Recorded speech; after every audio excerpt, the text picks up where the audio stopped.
Sir इतना तो देश में मिल्क का प्रोडक्शन नहीं है जितना इस देश में दूध बेचा जा रहा है। Food adulteration is a raising health crisis और खास तौर पे ये बच्चे, बुजुर्ग और महिलाओं, प्रेग्नेंट महिलाओं के लिए खास तौर पे एक खतरे की घंटी है। इस देश की दो सबसे बड़ी गरम मसाले बनाने वाली कंपनियों के प्रोडक्ट्स यूएस, यूके और इनफैक्ट पूरे यूरोप में इसलिए बैन हो गए क्योंकि उनके अंदर कैंसर कॉजिंग पेस्टिसाइड्स पाए गए। मसाले भी आज भारत में बेचे जाते हैं और धड़ाधड़ खरीदे जाते हैं। हम we are forced to consume those products. है पनीर के अंदर स्टार्च और कॉस्टिक सोडा है, आइसक्रीम में डिटर्जेंट पाउडर मिलता है, फ्रूट जूस में सिंथेटिक फ्लेवर और आर्टिफिशियल कलर, एडिबल ऑयल में मशीन ऑयल, गरम मसालों में ईंट का पाउडर और लकड़ी का चूरा, चाय में सिंथेटिक कलर, चिकन और पोल्ट्री आइटम में एनाबॉलिक स्टेरॉइड्स, शहद में शुगर सिरप और येलो डाई, यहां तक कि देसी घी में जो मिठाई बननी चाहिए वो भी वेजिटेबल ऑयल और वनस्पति से बनती है।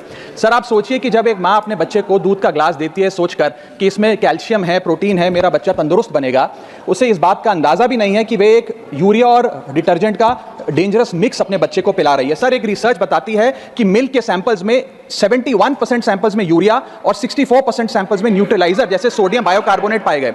सर इतना तो देश में मिल्क का प्रोडक्शन नहीं है जितना इस देश में दूध बेचा जा रहा है। सर दवाइयों पे आ जाए, वेजिटेबल्स पे आइए सर, सब्जियों जिनको हम सेहत का भंडार समझकर खरीदते हैं उसे ऑक्सीटोसिन का इंजेक्शन लगाकर फ्रेश, हरा भरा और उसकी ग्रोथ को एक्सेलरेट कर बेचा जाता है।